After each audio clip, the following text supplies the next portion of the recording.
Welcome back, subscribers. This video is hair's kind of a little bit goofy here. This video is talking about like the visibility trap on hidden agreements, like handshake deals. I just did a video, and I guess the sound really wasn't so hot, but I did a video about the end of handshake deals and what that really is, the transparency of blockchain, and really this new environment that we're moving into. And there's not a lot of people that are talking about it. What I'm finding is that there's a faction of people that are kind of the legacy bunch, and the legacy bunch is um, obviously like the old way of transacting business, people screwing people, watch your back, don't trust anybody, that type of shit. But the the new, believe it or not, the new system that's coming in is it's a fresh start on people being able to trust other people, which is refreshing. Does that mean that they're not going to screw each other? Like, no, but it's like it leaves a uh another pathway for people that want to do honest business to be enable them to be able to do it. And if it takes off and people become used to not screwing other people or being tracked. That's really what it is. I'm telling you that from my experience, it's not people are trying to screw people. They forget what they say. I've talked about this in one of my last videos, and whether or not you watched it or not, I'll just kind of like brief, a summary of it. Um, Within 1 week, most human beings lose 90% of their memory in a week, like whatever that came across. So like if you do a handshake deal, now I'm not talking about like if you do something consistently, you write it down, it becomes habitual, etc., things like that. Now those types of things, like you'll have a tendency of retaining it, but typically it takes a periodicity of about 21 repetitions in order for you to like either start a new cycle of ritualistic. It is a ritual, just to let anybody know. Ritualistic repetitiveness to be able to just do it subconsciously 21 times. That's kind of always been the rule of thumb. But then it's also the reverse. So let's say, for example, you want to quit smoking. Well, it's going to take 21 days of some other different thing that you're doing. Be like, well, if I like to smoke Chesterfields, and then you say like, well, then smoke Camels. I don't know, something that's different. You seriously like to. Well, I've been smoking Chesterfields for 35 years. Then you're not going to ever quit. So what you're doing is you're disrupting the energy field of that, whatever that, I wouldn't. It doesn't necessarily mean to be a vice. Um, what your routine, that your daily routine, and if you know that it isn't good, you're like, oh, every morning I do this, and then you can track every little tiny thing that you're doing. And many people just don't even notice that they're doing it because it's running in the subconscious mind. So you could follow somebody like a Bruce Lipton, Dispenza, I think his name is. I like Bruce better. I like his delivery a little bit better. Um, they talk about this like it's a habitual, the ritual, like the belief of a thing, and that 95% of your world runs, and they're not the only ones saying this, runs on the subconscious. So again, it'd be like, well, if that's the case, then what actually that means that you can't see it. Like other people see your behavior, but you can't necessarily see it. So the third party is going to be able to see what you're doing. And I'm using like habits. Like every day you come home from work and you have a glass of wine, you drink a couple of beers, it's a tobacco thing. Maybe you're into the hard drugs. I don't know. Maybe it's flesh. You're into the pleasures of the flesh, whatever that is. And if you catch it, then what you're doing is you're creating a crossroads and a node point in your life where you can make a decision to go in another direction. So you have to become aware first, and then you say like, do I really want to be doing XYZ? Do I want to continue to keep on that path of behavior? Is that a healthy path? Do I want to change? If I change that one thing, then all these other things would change, right? Like say, for example, you want to raise a family, but a keg fly, party guy or party girl. That's not really conducive of a family environment. Maybe I guess you could make it work, but no, like the children need time. They need you to be with them. Your life goes on hold. You become uh, responsible for their actions and behavior and their reality and world because you're the one that's constructing it. So if you have those habits, and you're going to be engaging, embarking on having children in the world, you probably shouldn't be doing those things anymore. Or if you, right, you should change something. So these handshake deals are happening all the time. So I have a lot of experience in contracting and paper contracting, like 30 years of paper contracting with like large contracts with like Fortune 500 companies, and for the most part, they're all the same. They're pretty much all the same. They don't like, you know, change language or something like that inside of it. In fact, like we were so close with these project managers that they would say like, hey, you might want to check out page 8, paragraph 2, that there was a revision that was made by our legal team, and they would like bring it to our attention. And so depending upon the guy, and then since it was like a canned contract, we could like alter the contracts as long as we, again, like we're aware that a paragraph, page 8, paragraph the XYZ says this. I'm going to alter the language because I don't really like the way that says. I'm going to initial it. You're going to initial it. We move on. So again, like that's a node point of awareness of changing the ritualistic event, whether or not it's in paper or you're saying it in, with regular language. So the handshake deals in blockchain, like how does this all come into play? Well, and how this kind of like new beginning is. Granted, yes, there's a trade-off. It's like the people are concerned about their privacy and tracking and tracing and things like that. But what are you hiding? I guess I would ask that. Like if I'm doing business, as long as my competitor doesn't know my proprietary information, how I do it, I could care less if somebody would know of whether or not I'm paying my invoices. I mean, that's kind of a big one. Like if guys don't pay their bills and girls don't pay their bills, who's going to do business with them, right? So it's kind of like a check and balance thing. Ultimately, like what I'm purchasing in order to be able to keep my company going, it would make no difference to me if somebody sees it or not. For example, like on a monthly basis, like I have to pay fuel bills, utility costs, wear and tear on vehicles, whatever is an expense in the company, insurance, payroll, so on and so on and so on, and accounting. Maybe it's a legal issue, but everything that you're paying in order to run that business, I could show somebody like, well, here, this is what it takes to run the business, right? Now, if I showed that to a competitor might look at that and say, well, that's kind of high for insurance. I could save some money there. And over here, this fuel cost, we could run more efficient equipment, excuse me, or the payroll. Oh my gosh, that's really high. So what my experience has been in the past too is like I've come into existing companies and I've altered and changed them and increased the efficiency of them because I can see that I kind of like stringently look at all of the outgo and say like, and then you just start going through and you basically do like an efficiency audit of the company and say like, do we actually really need to have these things? Do we need to have 15 telephone lines coming in here? How many phone calls are you guys taking? Well, that sounds like that's a customer service issue, or you guys are putting out crappy product. Like, why do you need to have so much customer service? Well, we've always had that much. We want to make sure we take care of our customers. Well, why don't you build a better product? Do you see what I mean? So it's like, it's not just cutting something out. It's like there's a systematic approach to creating these efficiencies and things like that. So if somebody knew of that, again, with transparency and this privacy elements of things that are like hot topics for blockchain and AIs and things like that, what are you hiding? Like, I guess that's the question. Like, I could see if it's proprietary information that gives you an edge on everyone else, but ultimately, they're not going to see that anyway because that's not how the blockchain works. It is. I guess this is one of the fundamental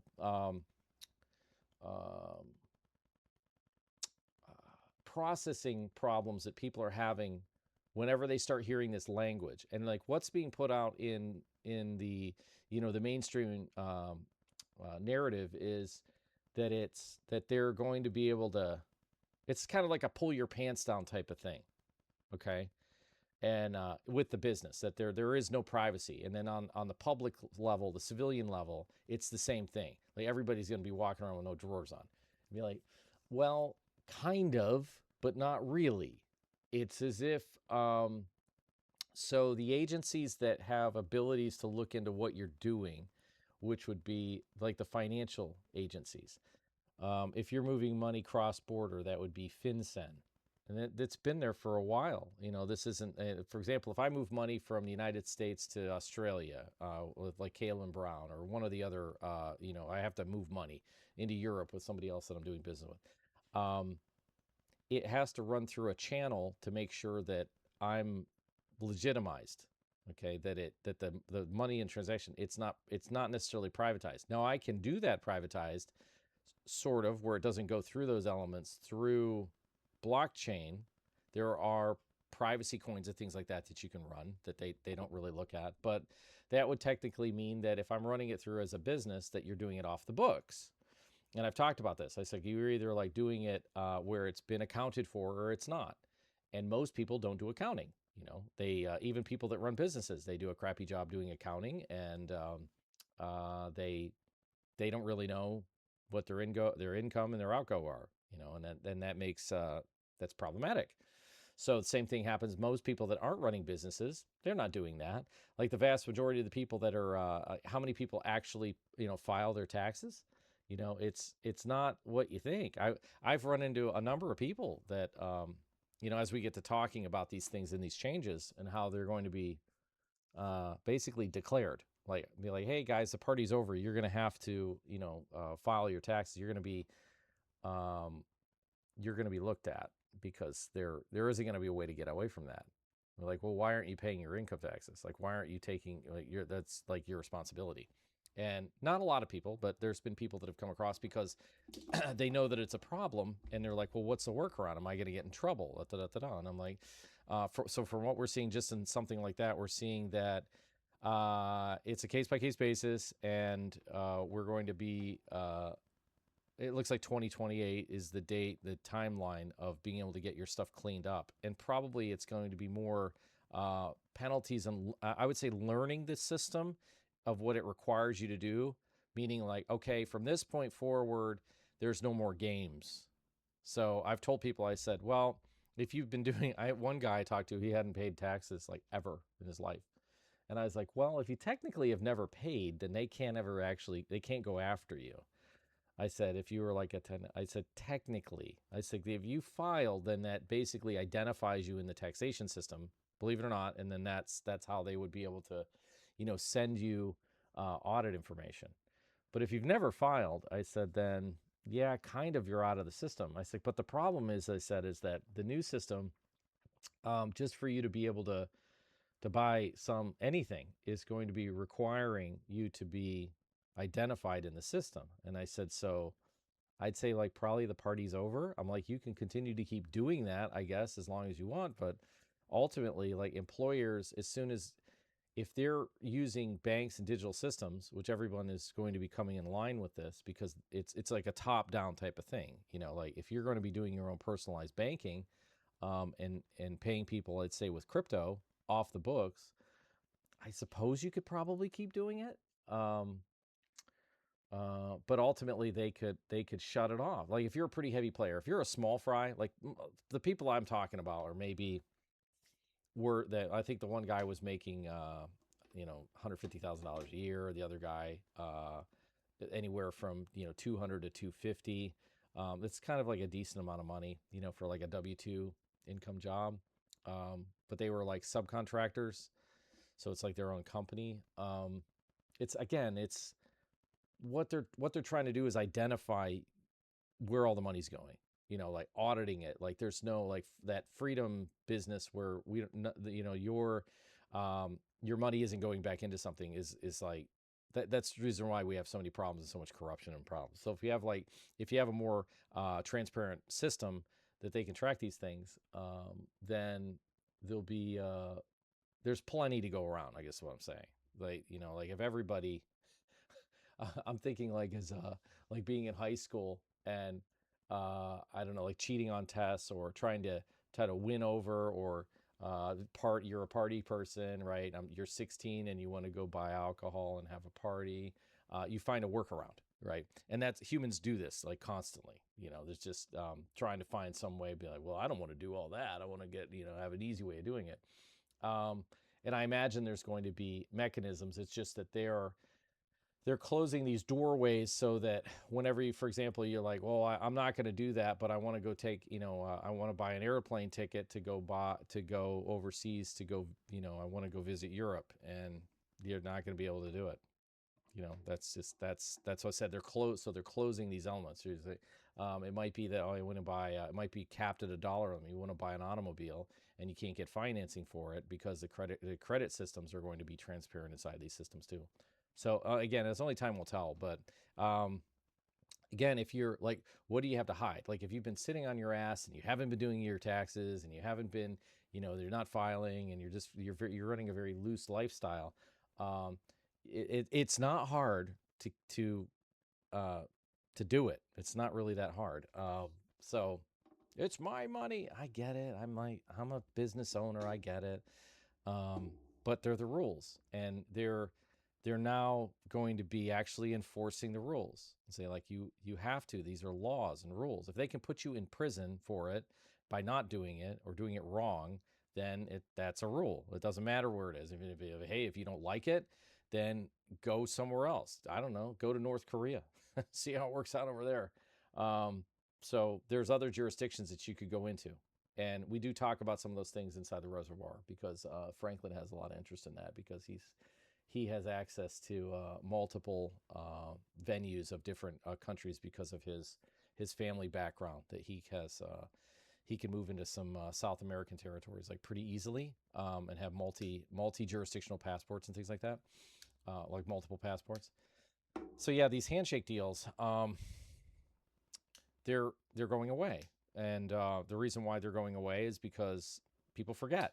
They just don't follow through with stuff. If you hold people to their word, they find out that they're some of them are lying and they're conniving, and it is a conspiracy against other people, that they're playing people. But from what I have seen in business over all the years, is that they just simply forget. That's all it is. So it's this. It's called the forgetting curve. It was an idea that was based back, goes all the way back to 1885. That this has been a problem. This is a philosophical issue where it almost becomes a moot point, where the intellects that are trying to create systems to organize people, civilizations, etc., businesses, whatever it is, whatever the hierarchy is, governments, businesses, etc., that the people that are not in the administrative role, that are what would be considered less intelligent, maybe, they just forget quicker, and that becomes a problem. So then we create operational systems in order to have them follow the order of operation, and then those people that have a quicker propensity of forgetting can do things. The military is a very accurate example of this happening, because an enlisted guy who's just starts out, they're a private, a lot of them just don't have we say they don't have the brains, they don't have like the consciousness capability of understanding all of the things and elements that are coming along. I've had these people work with me, like post-military career, whether they were, they had just done 4 years, or they were lifers in the system, that the enlisted mentality is different than like an officer's perspective. And if anybody's ever been in the military, then you know it's just a mechanism. If you've ever been on the officer side, those are the ones that have the college degrees, and they're the administrative roles, and then everybody underneath them would be the enlisted. But that's not everybody that's enlisted. You could enlist and go be a Delta Force guy, an operator. You could be SF Special Forces guy, and have a significant high level of responsibility. But that's part of the reason why they're in that position, is because there's a inside the enlisted ranks, there is a a proving ground that identifies this mechanism of whether or not they're able to perform, follow orders or directions, operational procedures, and that they're able to do it consistently. And if they don't, they're penalized. You can't just say like, "Oh, well, I didn't know those are the rules of engagement, sir. We just cut them all down." That shit doesn't work. You can't do that. Um, so they have to follow the rules, and the ones that follow the rules consistently are the ones that move up. And they might be dicks, but the whole thing is that they have to be the rules that follow the rules of engagement, and there's rules inside of warfare. So at any rate, the guys that are on the lower side, the military does a pretty good job in creating smaller roles for people that don't have this capacity, this memory capacity, but they can follow operational protocols because they've been trained to do it.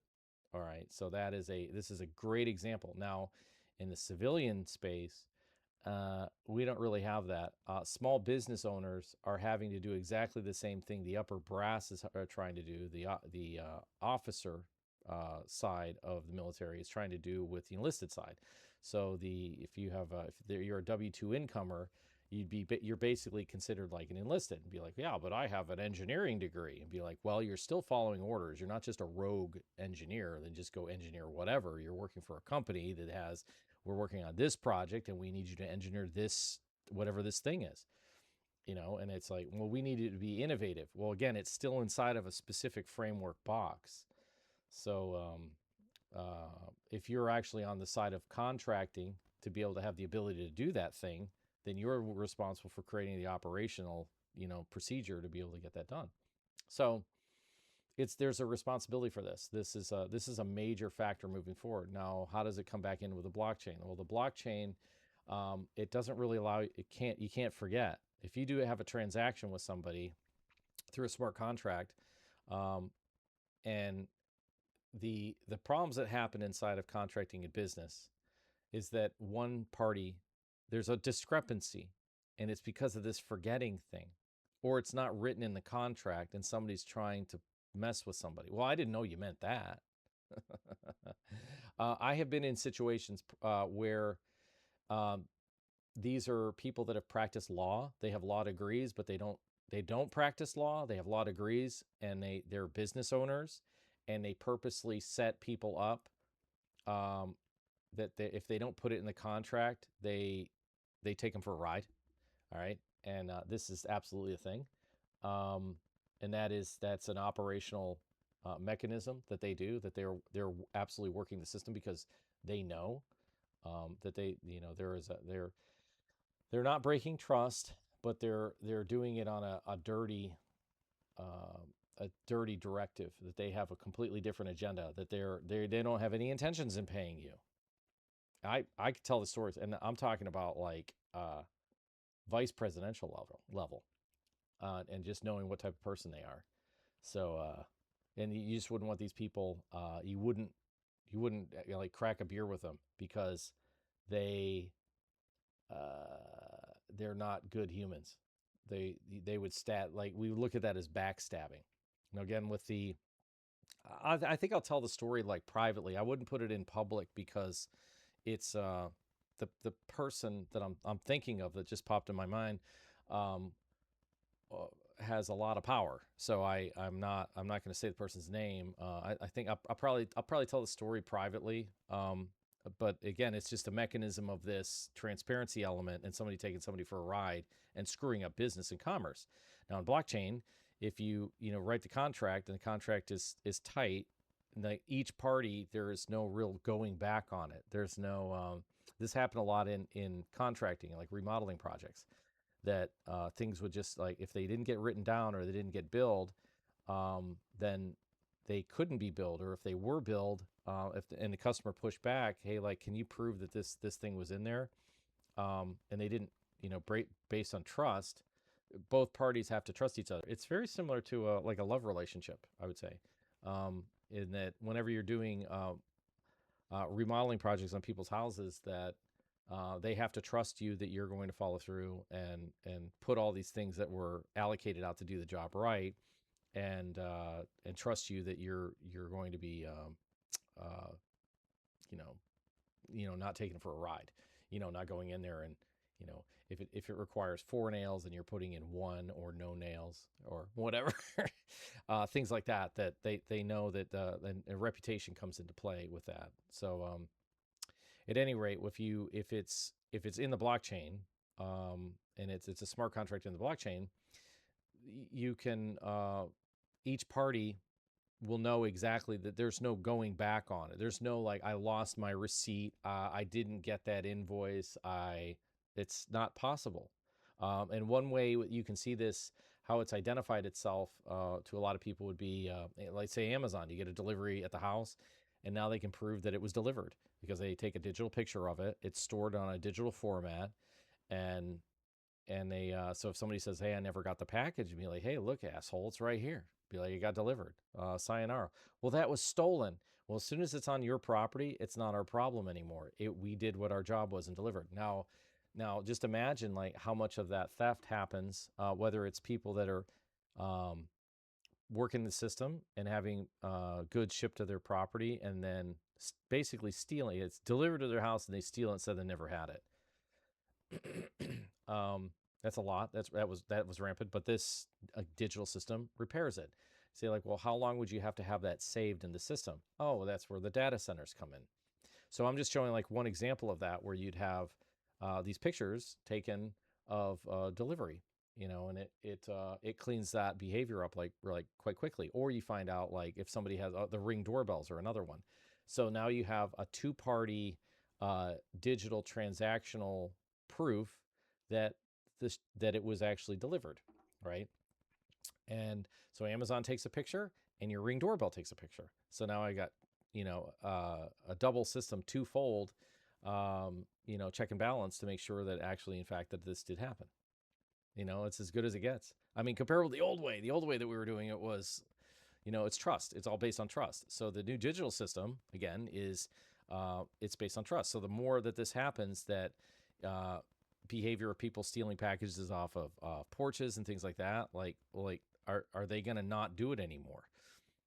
I would think that it would be a major deterrent if there's a camera on every corner, or at people's houses that they're Ring doorbells, and they know everything that's going on. It's going to be very difficult for people to, you know, uh, work the system. It's like that they're still going to be able to work the system, but you're going to have to be more intelligent to steal that package off of somebody's deck, or porch. You're going to have to really want it, and it's like you're going to have to up your game. Does it mean that they're not going to do it? Be like, no. Be like, you could go put on a clown suit and go steal packages, whatever. They just would, there's no way to track and trace. Be like, oh, well, make sure I don't want to tell people how to do this. I'm not telling you how to do it. I'm just saying that there's definitely going to be a workaround where at the end of the day, I think this happened with COVID with the masks. Like you couldn't like pick out who the person was until they start running the metadata with the phones and so on. So it's like, so I'm not going to talk about that. That's not really my world. But this again is just about talking about these handshake deals, that they're contracted of just the word that people have for everyday transactional, emotional experience, just going through your daily do, and no one's going to write a contract.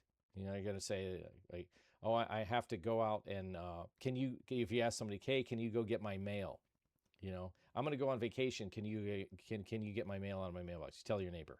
Well, that's a contract technically, but are you going to actually like write it up and have them sign it and have witnesses and all kinds of other stuff? Like do it like legit? Like no, you're just going to have, because you trust your neighbor. You honor the neighbor, right? So, but if something happened, there's a check in the mail that's missing, something that's not, there's a problem. It just so happens that's just the way the stars are aligned. And you're like, oh gosh, I wonder if Joe stole this XYZ out of the mail. Oh no, I asked him to get my mail. Well, he's the only link. It's got to be him. See how it works? But you don't have a leg to stand on legally because it's just, he said, she said. And that's one of the elements that they would try to remove inside of larger contract projects that I would do, where it needs to be put in writing so that we know like exactly what I'm allowed and not to do. And you can do this with blockchain. You can run very similar to the way that we did it with national home builders. If you have smaller contracts, um, it each time that something happens, it's a click on a computer, something that you're doing with a device is triggering a smart contract that is that you're agreeing to. Like if you're using your phone, there's a contract whenever you get started with the phone. So there's a paper contract with like AT&T or T-Mobile or Verizon, but then whenever you actually use the phone, then you have to go through all all those service elements that are inside of it, and then you're subjected to whatever those rules and regulations are, and nobody reads it. They just just accept it and move on. But there's going to be this change that happens because of the transparency and keeping things all on the up and up. So I'm going to do another follow-up video and another way that this can benefit creators and people that are just the ones that actually like make the world go round. Not the ones that commandeer and take everybody for a ride and leech off of people, but the people that are real true doers. And I'll just do a video on that really quick. So yeah, this one is again just another video talking about. I want you to kind of start wrapping your head around this digital system and actually saying like, okay, if I'm transparent with the way that I'm moving through as a human being on my day to day, why do I need to have a mask and what do I have to hide? Right? Um, Human behavior is just full of masking, and just lies and deception. And because just most people just aren't really that good. That's really what it really boils down to. Be like, that sounds a little harsh, but at the end of the day, there's you'll find there's very few people that are actually doing things. So that's what the next video is going to be about. More to come. Cheers.